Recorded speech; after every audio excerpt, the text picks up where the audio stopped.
Sibuk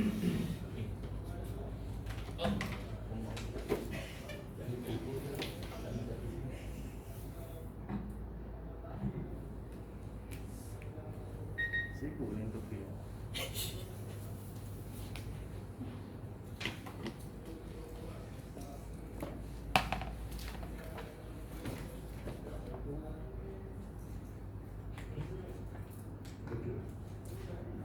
Kita nampak. Tak nak. Kami mesti dulu. Yang mana? Coba ya.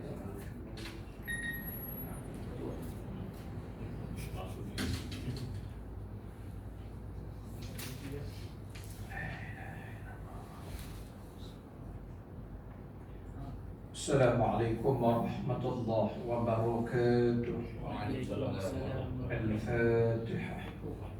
أعوذ بالله من الشيطان الرجيم بسم الله الرحمن الرحيم الحمد لله رب العالمين الرحمن الرحيم مالك يوم الدين إياك نعبد وإياك نستعين اهدنا الصراط المستقيم صراط الذين أنعمت عليهم غير المغضوب عليهم ولا الضالين آمين.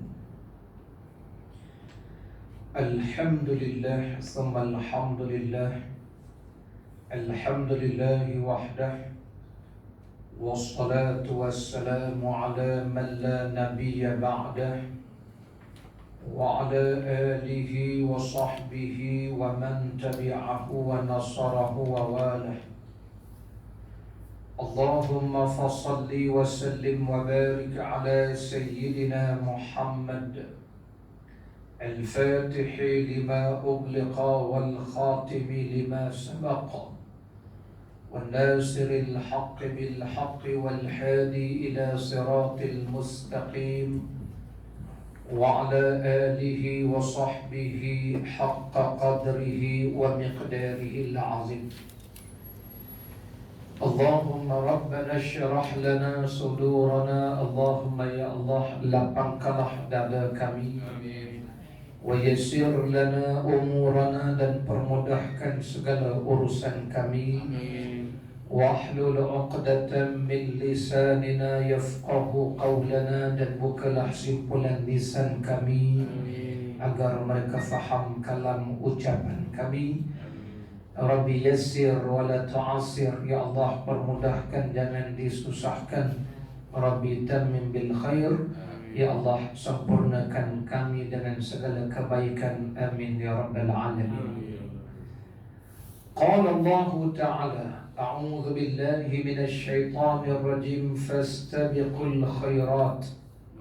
Allah Ta'ala berfirman, berlomba-lombalah kamu sekalian dalam berbuat kebajikan. Para jemaah yang dirahmati Allah Ta'ala sekalian, alhamdulillah, hari ini kita masuk lagi sambung tajuk bincang kita dalam kitab Riyadhus Shalihin. Tajuk yang kita bincang ini adalah beberapa hadis berhubung dengan akhlak. Sebenarnya Al-Imam An-Nawawi karang kitab Riyadhus Shalihin ini banyak membincangkan tentang pembinaan akhlak, ya. Sebab kita ni wajib belajar 3 ilmu asas, kan? Ilmu akidah, ibadah, dan juga akhlak. Jadi akhlak kita ni nak ikut siapa? Ikut Al-Quran, ikut Nabi. Karena itulah orang tanya pada Sayyidina Aisyah, kaifa khuluquhu, macam mana akhlaknya Rasul. Kata Sayyidina Aisyah, kana khuluquhu al-Quran, akhlak Rasulullah macam mana Quran tu.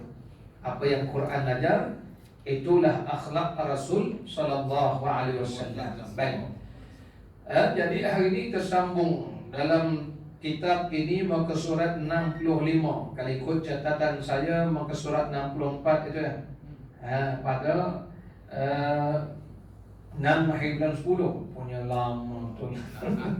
Dalam bab tafakkur pada Allah Ta'ala. Jadi itu tajuk ke-9.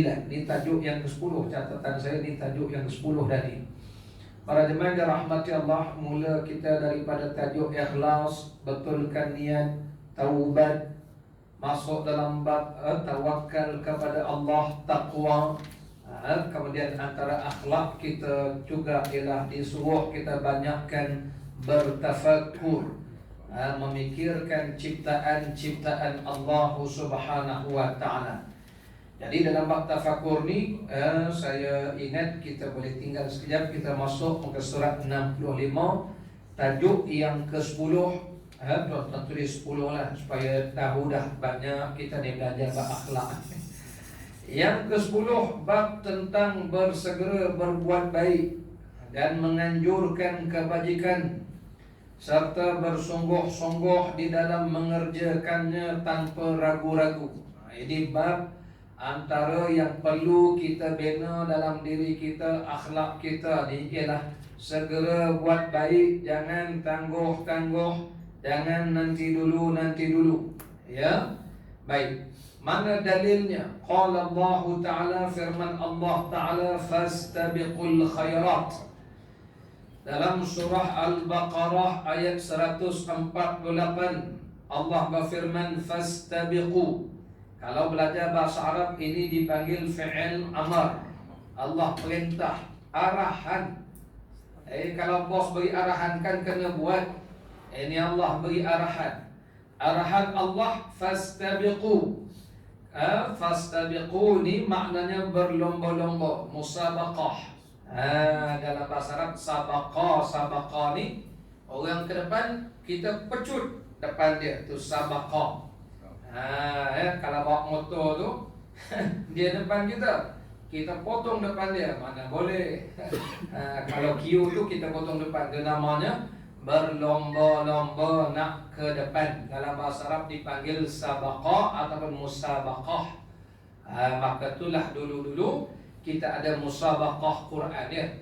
Musabaqah bila pergi negara Arab, orang Arab terkejut tau. Sebab biasa musabaqah dia lomba lari, Quran lomba-lomba.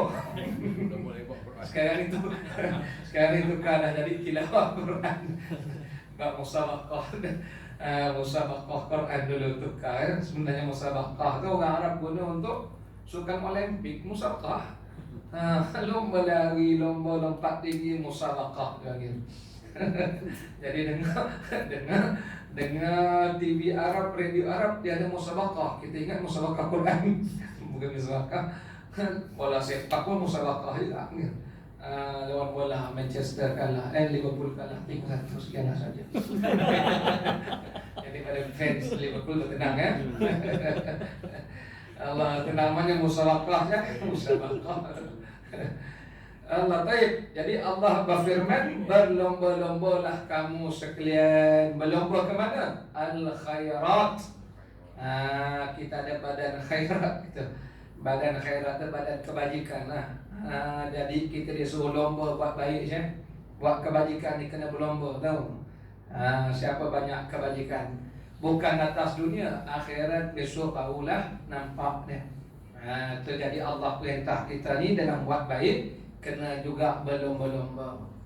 Itu dalil Quran sendiri. Maknanya Quran suruh kita ni punya suatu sifat berlomba buat baik. Jangan lomba buat maksiat, buat baik tu kena berlomba.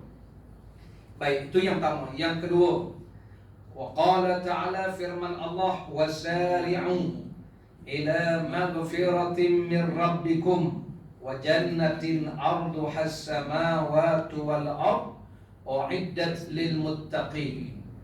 Allah Ta'ala berfirman, wasari'u. Wasari'u ni maknanya bersegera. Sari' maknanya segera. Dia suruh cepat. Nak cepat ke mana? Kepada ampunan Tuhan kamu, dan bersegeralah ke syurga.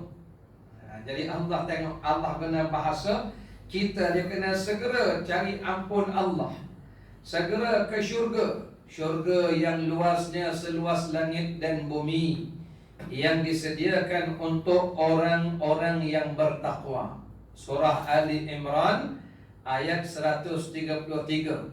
Tadi disuruh berlomba-lomba buat baik. Yang ni kalau tadi suruh berlomba, maknanya kalau orang buat baik banyak, kita nak banyak lagi. Dia buat banyak kita namanya lombok. Yang ni pula kalau nak buat ni kena segera-segera, jangan tangguh-tangguh. Mengapa Allah Ta'ala sebut segera kepada ampunan Tuhan kamu? Yang tadi segera buat baik. Yang tadi suruh lomba buat baik. Yang ni segera cari ampun. Apa?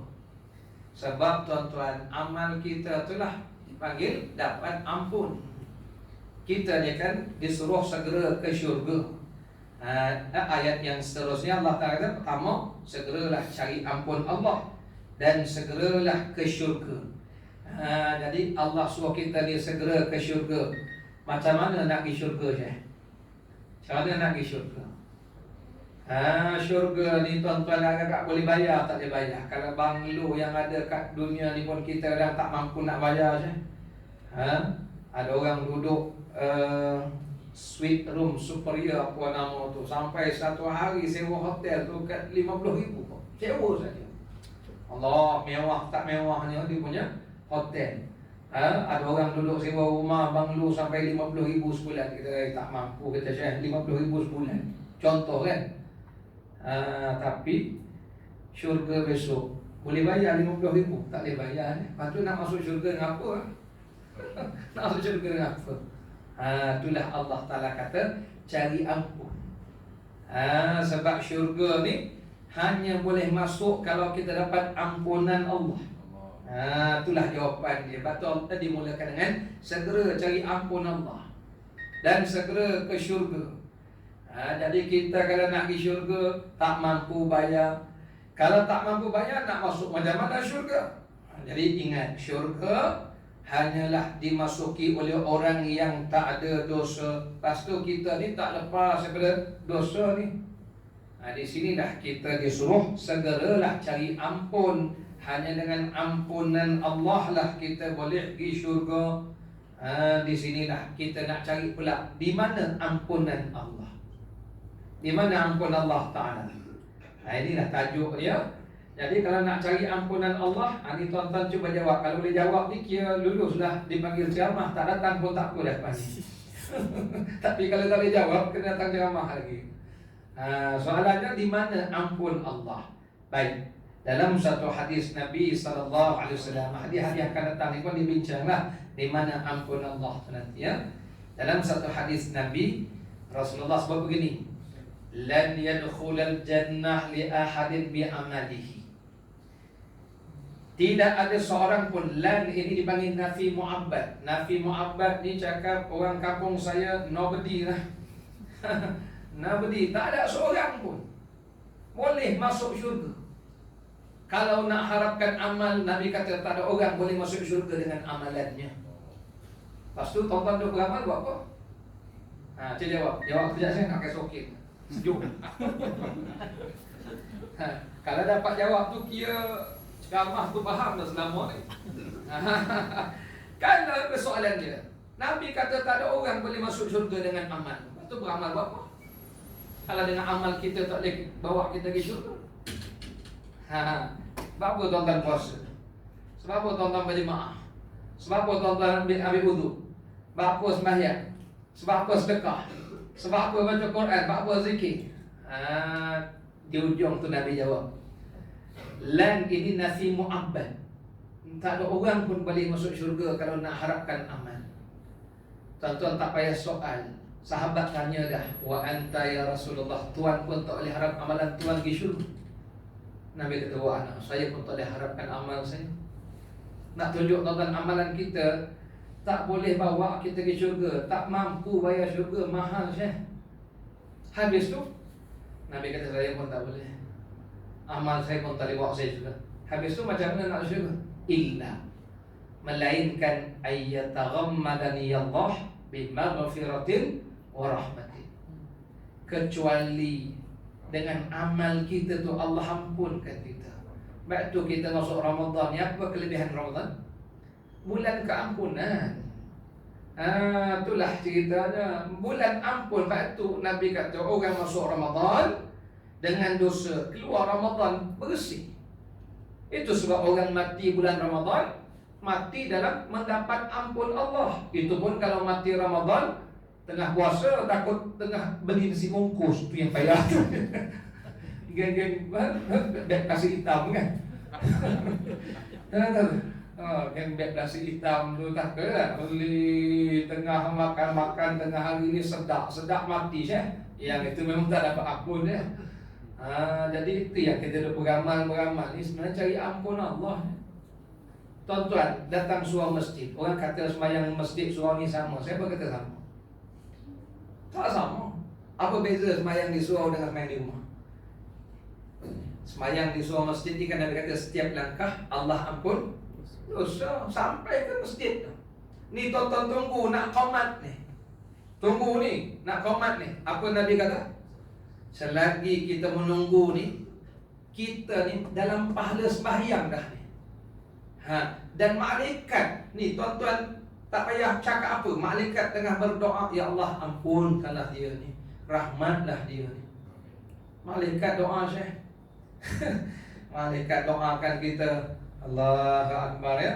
Sampai bila? Sampailah Bilal qamat. Sebab saya cadang berhenti pukul 3 ni kan. 8 kena pecah. Aku tewas kan. Iya, malaikat dulu Nabi kata sampailah dipanggil Bilal qamat. Allah tak mulia tuan-tuan orang datang kuliah ceramah ni. Itu sebab kita berzikir, belajar kan. Sebab tu kalau dengar balik hadis Nabi, sahabat-sahabat kita tabligh tu baca bayan-bayan dia tu dah bolehlah hadis. Kita berzikir subhanallah 33 kali kan. Alhamdulillah 33 kali. Allah Akbar 33 kali. Cukupkan 100.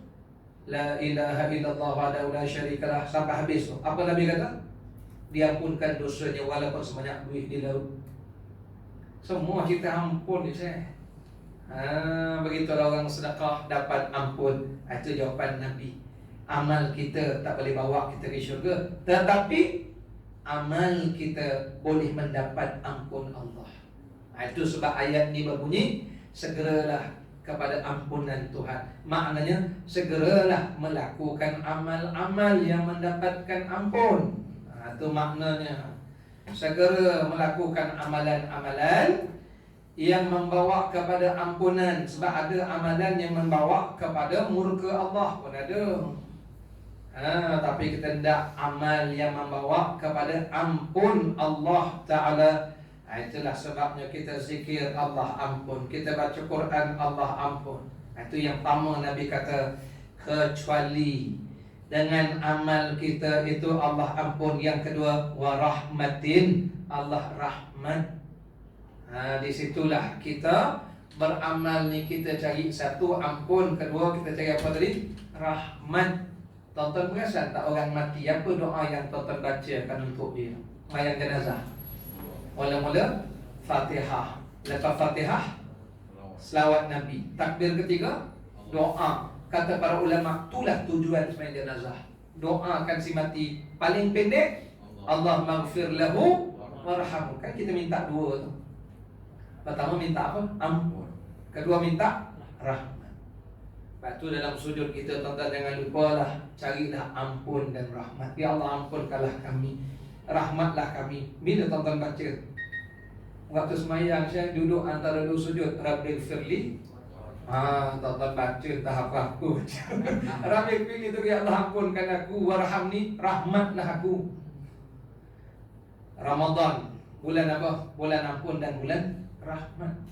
Awalnya ampun, tengahnya rahmat, akhirnya kelepasan daripada neraka. Ingat balik tau, ni review ni. Macam pernah dengar, faham. Faham tu yang pentingnya. Itu ceritanya Ramadan, bulan ampun dan rahmat. Rupanya kita beramal ni, kita cari ampun. Makna kata, buatlah amal tapi biarlah dapat ampun. Sebab ada orang beramal tidak diampun oleh Allah, malah Allah murka. Itu sebab amal kita ni jangan ada riya, amal kita ni jangan taat, jangan tidak ada ikhlas. Kena ikhlas. Semua tu mendapat ampun, mendapat rahmat, dapat ampun, dapat rahmat. Allah besar. Kalau dapat dua benda ni, tak handsome tak apa jadi dapat ampun dan rahmat Allah Ta'ala. Itulah namanya redha Allah. Itu dipanggil mardatillah. kalau Allah ampunkan, Allah rahmat, maka orang itu duduk dalam redha Allah namanya. Sebab itu sahabat-sahabat kita baca radhiyallahu anhum, Allah redha mereka. Sahabat radhiyallahu anhum wa radu anhu, mereka mendapat redha Tuhan. Allahu akbar. Waktu sahabat-sahabat ni kita jangan hina, mereka dah mendapat redha Allah, mereka duduk dalam ampun dan rahmat Allah Subhanahu wa taala. Jadi ayat ini mengajarkan pada kita dalam bab cari ampun ni kena segera. Sebab kita ni nak ke syurga. Jadi bila Allah Taala sebut segeralah kepada ampunan Tuhan, maknanya segeralah melakukan amalan-amalan yang mendapat ampunan Tuhanmu itu. Ingat ya, nak dapat ampunan Allah, amal kita mesti sepakat. Sebab saya bimbang ada yang baca hadis tu, tidak ada yang layak ke syurga dengan amal. Ada yang jawab, sebab tu kita orang tak beramal. Sebab tu kita orang tak beramal, Ustaz. Amal belum tentu boleh buat syurga, Ustaz. Memanglah kalau amal tak tentu masuk syurga, kau tak beramal, lagi tak masuk.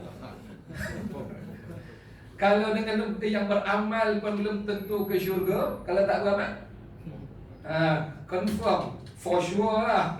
Memang tak boleh nak pergi. Sebab tu amal kita, di situlah kita beramal ni. Di sini tajuk ni bermula. Kalau begitu, amal-amal yang bawa ampun ni kita kena segeralah. Dan kena lomba-lomba. Itu panggil al-khairat.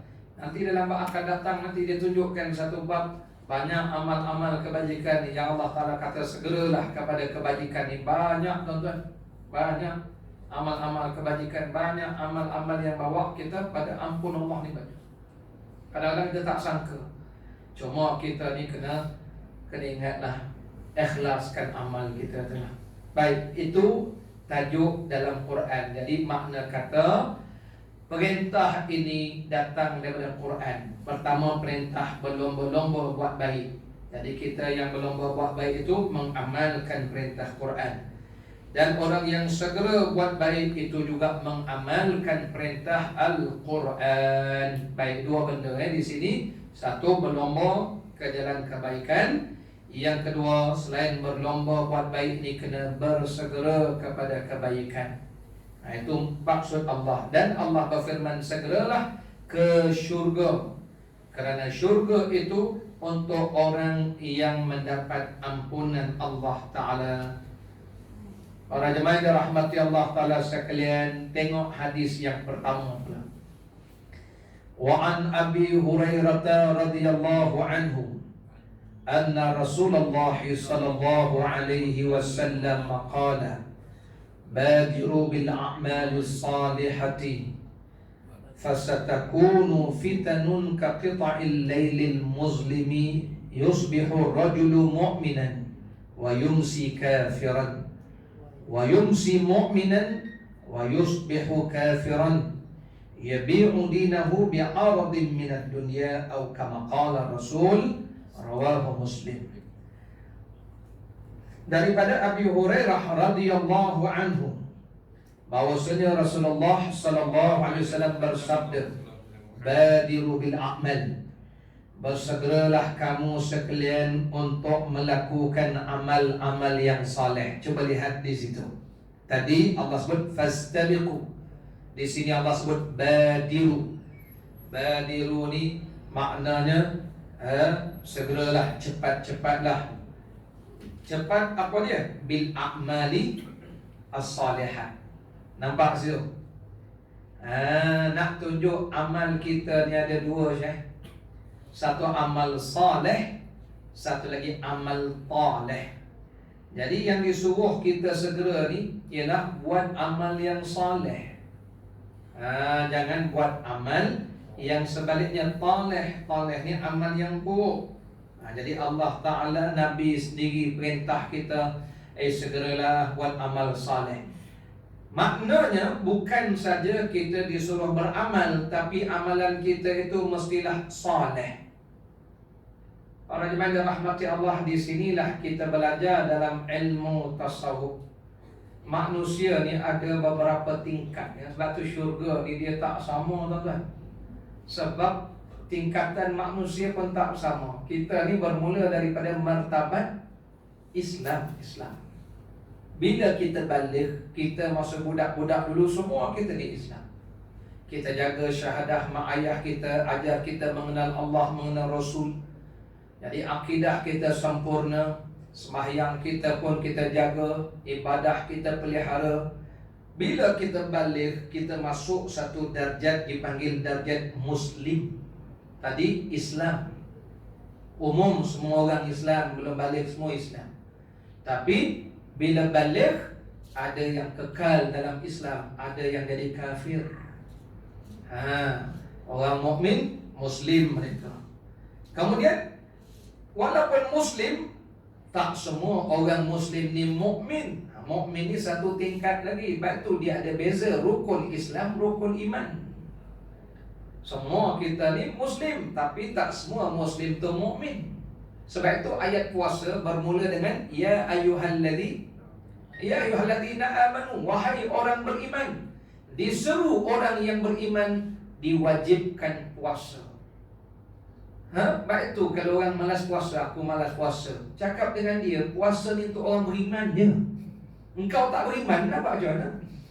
Marah dia, engkau sedap je mulut kata aku tak beriman. Tak, kan perintah tu diseru kepada orang beriman. Siapa beriman, wajib puasa. Tu je. Nak kata apa? Aku malas dan kau tak beriman, apa aja nak? Faham tak? Abang tu cuba tengok ayat Quran tu mula dengan apa? Ya ayyuhalladzina amanu idza nudiya ya ayyuhalladzina amanu kutiba alaikumusiyam. Kutiba ay furida alaikum. Khitabul mu'min. Ayat tu tuju pada orang beriman. Jadi dia tak nak masuk puas, dia tak puasa. Nak buat macam mana? Ini hanya untuk orang beriman. Sebab tu siapa-siapa yang beriman, dia kena puasa. Tu je nak jawab. Habis tu aku tak puasa, nak macam mana kau tak beriman? Dia nak marah. Sebab dia hanya Muslim. Dia bukan mukmin. Mana dalil dia bukan mukmin? Qalatil a'rab amanna. Satu hari qalatil a'rabiyyu ka arabi. Wa qalatil a'rab. Kata Badui Arab, mereka masuk Islam. Amanna, kami dah beriman. Qul, Allah berfirman, wa qalatil a'rabi amanna qul lam tu'minu walakin qulu aslamna walamma yadkhulul imanu fi qulubikum. Bila Arabi, orang Arab ni tuan-tuan, Arabi ni dipanggil orang badiah, orang luar kota, dia masuk Islam. Dia kata kami beriman dah. Rasulullah tegur, kamu belum beriman, lam tu'minu. Allah perintah, qul wahai Muhammad, beritahu mereka belum beriman. Walakin qulu aslamna. Tapi katakan pada mereka kami dah Islam. Nak tunjuk orang Islam belum tentu beriman. Baru naik darjah 3 je. Ni darjah 2 ni Muslim, darjah 3 mukmin. Orang mukmin dia kena melakukan amal soleh. Sebab tu kutiba alaikumusiyam, diperintahkan kamu puasa. Maka bila kita puasa, dinama kita beramal. Barulah kita boleh masuk satu darjat namanya salihin. Tadi mukmin. Daripada mukmin boleh barulah jadi orang soleh. Nampak tak? Maka itu Allah perintah badiru bil a'mali salihah. Segeralah buat amal soleh ni. Kita ni nak jadi orang soleh lah. Berdoa, waj'alni min ibadikas salihin. Ya Allah, jadikan kami hamba-Mu yang saleh. Baik tu tuan-tuan, doa yang sampai pada ibu ayah, doa siapa? Anak-anak waladun salihun. Nak sebut bukan semua doa anak sampai pada mak bapak ya. Doa anak soleh sampai. Itu yang kita nak jadi orang soleh. Banyak orang ingat doa anak semua sampai. Sorry deh. Bukan saya kata, Nabi sebut waladun salihun yad'u lahu. Anak-anak soleh je. Amal doa mereka sampai pada mak ayah. Sebab itu Nabi kata badiru bil a'malis salihah. Segeralah kamu beramal soleh. Barulah naik golongan solehin tu. Ibu-ibu kat belakang sana, akak-akak nak jadi wanita solehah, dengar ke tidur. Belum Ramadan lagi. Tidur awal. Nak jadi wanita soleh, isteri solehah. Yang seronok semalam WhatsApp, jangan ingat perempuan yang bertudung itu solehah. Barangkali dia Fatimah. Wang asal. Ingatkan apa dia ni? Jangan ingat perempuan yang bertudung itu mereka solehah. Barangkali dia Fatimah, barangkali Zainab. Wang asal. Kita dengar WhatsApp tu. Ingatkan apa dia nak point dia. Ala kulli hal. Ya, betul juga. Ala kulli hal. Nak jadi isteri solehah, kita nak jadi anak soleh, nak jadi suami soleh. Baik, saya ulang balik, banyak kali saya ulang dah. Macam apa syarat nak jadi orang soleh? Ini Nabi kata, segeralah kamu buat amal soleh. Macam mana nak jadi orang soleh? Tuan-tuan kena ingat kan? Itu kita punya aim, target kita nak jadi orang soleh. Dua benda tuan-tuan kena ingat, nak jadi orang soleh ni dua benda. Satu, amalan kita mesti patuh syariah, ikut syariat, ikut perintah Allah. Itu pertama. Yang kedua, buat kerana Allah. Yang pertama, ikut kehendak Allah. Yang kedua, buat kerana Allah. Itu je. Tuan-tuan, kita sembahyang zuhur kan? 4. Siapa punya kehendak? Allah. Kalau ikut kehendak kita, satu cukup lah. Tu kehendak kita tu yang tak sembahyang je. Ikut kehendak sendiri. Macam mana nak jadi anak soleh? Cik jawab. Baik tu kita disuruh ikut kehendak Allah. Puasanya kita mula daripada subuh sampai maghrib. Jangan tuan-tuan terlajak. Saya ustaz buka lepas isyak. Ingat soleh tak? Tak soleh je. Yang soleh tu sebab tu ada bab segera buka puasa je. Segera masuk maghrib buka lah kita. Orang soleh macam tu je. Kehendak siapa tu? Kehendak Allah. Ambil lah hari ni start puasa pukul 6. Sekarang ni awal sikit 6. Pukul 6 dah masuk subuh. Berbuka 7 suku, 13 jam suku kita puasa. Tiba-tiba dia bangun lewat pukul 10 gua bangkit 10 pagi. Kata ustaz, boleh tak saya anjakkan sikit berbuka, cukupkan 13 jam suku.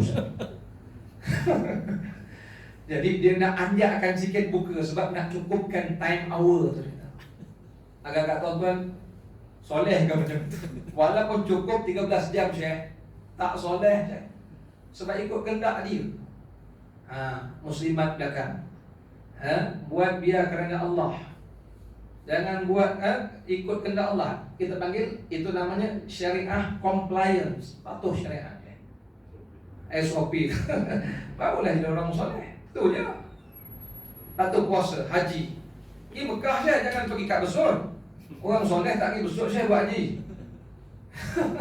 Itu syarat orang soleh. Satu, buat ikut kehendak Allah. Yang kedua, buat lillah, kerana Allah. Sebab tu sembahyang lillahi rabbil alamin.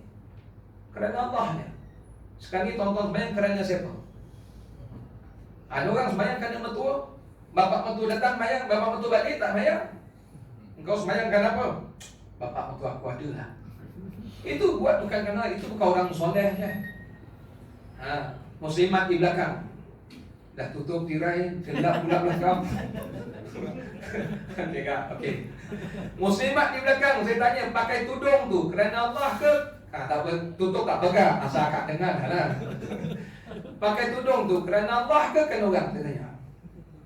Dulu saya kerja Bank Islam. Staf Bank Islam ni bukan semuanya wara. Dia pejabat pakai tudung, jumpa kat luar tak tudung, jumpa ustaz, ustaz. Dah mula kelang kabut. Tu nak tanya tu pakai tudung tu kerana Allah ke kerana saya? Jangan kerana ustaz, tak ada apa-apa ke je. Agak-agak kan? Ya, kerana Allah Ta'ala. Boleh faham tu? Barulah wanita salihah. Ini pakai tudung kerana orang. Bukan wanita salihah tu. Ikut kehendak Allah, buat tu kerana Allah Ta'ala. Allah yang perintah. Betul saya kadang-kadang puji muslimat. Sebab muslimat waktu haid puasa ke tak puasa kat belakang? Waktu haid puasa tak? Puasa. Kau orang ni memang tak solehah. Tak puasa Ustaz haid. Kenapa tak puasa? Allah Ta'ala tak izinkan. Tinggal puasa tu kerana siapa? Kerana Allah. Itu wanita solehah. Saya tinggal puasa ni kerana Allah kan? Kerana Allah Ustaz. Kalau Allah perintah saya puasa, Allah suruh saya taat. Itu nama buat kerana Allah. Kita pun ada ketikanya kita semayang asar tak semayang Ada tak ketika kita tak semayang asar? Tidak semayang asar di waktu asar. Kan tak semayang asar? Ada. Masa bila je? Musafir jamak. Kita musafir kan? Zuhur, asar, kita jamak takdim. Kita buat kerana siapa? Kerana Allah. Itu betul orang soleh. Macam barulah jadi orang soleh lain kali itu nama amal soleh. Barulah kita masuk golongan solehin tu. Jadi ikut suka hati. Buat kerana nafsu. Bukan kerana Allah Ta'ala. Kadang-kadang pakai tudung pun kan orang. Kadang-kadang puasa pun kan orang. Allah, waktu kita lihat orang soleh ni dua je sipir dia. Kita buat kerana Allah, kita buat itu kerana kehendak Allah, bukan kehendak saya. Kalau ikut kehendak kita ni subuh pukul 9 pagi je, itu kehendak kita. Tapi oleh kerana Allah punya kehendak subuh tu sebelum terbit matahari kita bangun, itu sebab Allah sayang kita, Allah ampun kita. Tengah sedap-sedap tidur, hujan pula, kena pula hari tu hari Ahad. Malam tadi tengok Manchester lah, menyesal betul lah tengok Liverpool lawan apa tadi? Kena lagi. Saya apa? Saya fan Liverpool. Itu yang geram tu. Kalah pula kan? Dah aku kalah. Kalah. Subuh aku tak bangkit. Ikut korang. Tapi walaupun kalah subuh bangkit Allah punya sayang kita. Kalah juga tahajud tak tinggal. Alhamdulillah. Itu yang Allah Ta'ala ampunkan kita. Sebab kita buat tu bukan kerana orang, kerana Allah je. Tengok bayangkan tuan-tuan bangun pagi-pagi. Tak kira lah Ramadan ke. Ni Ramadan besok jangan lupa bangun pagi-pagi sahur. Sahur pukul 4.30. Orang perempuan dah siap-siap dah masak. Laki standard lah 5 suku bangkit. Itu pun kalau subuh pukul 6, pukul apa bangkit? Lelaki 5.30, 5.45 Itu pun tak. Orang perempuan dah 4.30 dah bangun. Kenapa? Kerana nak suruh anak suami sahur. Itu sebab orang perempuan yang begitu Allah ampunkan dia. Kerana sediakan makan, suami sediakan untuk anak-anak, dapat ampun Allah Ta'ala. Kenapa akak bangun 4.30? Kerana Allah dia Ustaz. Allah suruh kita sahur. Kalau Allah tak kata tak sahur, akak tak bangun Ustaz. Bangun tu kan Allah. Itu sebab Allah ampun kita, Allah harga kita. Kemudian bangkit tahajud. Orang tidur dah, bangkit tahajud kejap dah 2 rakaat tahajud, 2 rakaat bayang taubat, bayang witir. Kenapa? Kerana Allah ya Ustaz. Allah Ta'ala sayang kita. Allah sayang kita ni. Ni bukan video je sayang, Allah sayang. Allah sayang kita. Itu yang dimaksudkan. Kalau itu segeralah kita buat amal soleh. Itu contoh-contoh lah. Yang zuhur asar ni memang mudahlah kita nak bayang ni. Yang saya tengok ni kadang maghrib, isyak ni penat, bayang juga. Subuh ngantuk, bangun juga. Tak cukup subuh, tahajud pun bangun lagi tu. Allah sayang kita. Jadi kesimpulannya, segeralah. Kenapa Nabi kata segera? Nabi kata sebelum sampai suatu keadaan nanti di mana malam yang gelap gelita, di mana terjadinya bencana yang menyerupai malam yang gelap gelita. Masa itu waktu pagi beriman, petang-petang orang kafir. Waktu petang dia beriman, siang dia jadi kafir balik. Nabi kata segeralah sebelum sampai pada situasi sebegini. Nabi gambarkan situasi itu macam malam yang gelap gelita, orang dah meraba-raba dah. Jadi kita kalau belum sampai zaman ni, segeralah. Jangan sampai ke zaman di mana nanti ada orang siang beriman, malam kafir. Malam beriman, siang kafir. Sampaikan mereka sanggup jual agama kerana nak mendapatkan habuan dunia. Nabi kata maknanya zaman itu zaman yang memang kita nak beramal dah payah dah. Agak-agak kita zaman tu dah sampai kan? Belum lagi kan, akan belum segeralah beramal. Nanti akan sampai zaman ini. Akan sampai zaman ini ya. Kita harap kita tak masuklah zaman ini. Ini pun hari ini dah ada tuan-tuan. Walaupun tak berlaku pada kita, tapi berlaku pada setengah manusia yang akhirnya mereka dah tak buat amal. Sebab mereka termasuk dalam zaman pagi mereka beriman, petang mereka kafir. Masa itu tuan-tuan, amalan mereka Allah tolak habis. Jadi kesimpulannya, segeralah kita melakukan amal. Dan tadi saya tak habis, walaupun saya dah ulang banyak kali ini, tapi tak apa. Kita mulai dengan Islam, Muslim, mukmin. Lepas mukmin, darjat seterusnya darjat orang soleh. Lepas soleh, amal soleh, masuklah darjat orang soleh. Darjat kelima dipanggil darjat orang takwa. Sebab itu puasa itu mulai dengan ya ayyuhalladzina amanu kutiba alaikumusiyam. Allah perintah orang beriman diperintahkan puasa. Puasa itu amal. Bila orang beramal la'allakum tattaqun, itulah kita punya puasa nak masuk golongan takwa. Lepas takwa, dia ada satu lagi darjat namanya darjat imamil muttaqin. Atas yang paling tinggi darjat ini, darjat Rasul-Rasul dipanggil darjat muqarrabin. Itu kita tak sampai lah kot muqarrabin ini. Masuk golongan takwa pun alhamdulillah saja. Jadi itulah kita punya target kita. Hadirin para jemaah yang rahmati Allah. Jadi saya rasa seperti itulah yang dapat saya kongsikan pada tengah hari ini. Semoga tuan-tuan memahami sikit sebanyak perintah Allah dan juga pedoman Nabi kita sallallahu alaihi wasallam. Jadi tajuk kita, jiwa kita ni kena ada dua benda. Satu, berlomba-lomba buat kebaikan. Yang kedua, segeralah buat baik kerana kita mensasarkan ampun dan rahmat Allah Subhanahu wa taala. Sekali itu saja yang dapat saya kongsikan. InsyaAllah semoga bertemu dengan Ramadan Karim, Ramadan Mubarak. Ya Allah, sampaikanlah kami ke bulan Ramadan. Jadi sebelum sampai Ramadan, di luar tu ada kurma untuk Ramadan. Saya bawa lah kurma, tuan-tuan sudi-sudilah beli. Saya bawa kurma ajwa tu. Ialah maklumlah tuan-tuan, zaman PKP ni ustaz-ustaz ni bukan lagi orang Melaka panggil the door kita je. Ialah kuliah ceramah semua sekali, banyak breakdown. Jadi kita orang dipanggil asal barang jadi duit. Itu yang kita bawa. Sekianlah saja. Jadi tuan-tuan belilah kurma tu ya. Sekotak tu RM35. Tapi kalau tuan ambil borong 4 kotak, kita bagi diskaun lah RM120 ya. Kurma ajwa luar. Wallahu ta'ala a'la wa a'lam. Aqulu qawli hadha wa astaghfirullahal azim li wa lakum. Assalamualaikum warahmatullahi wabarakatuh.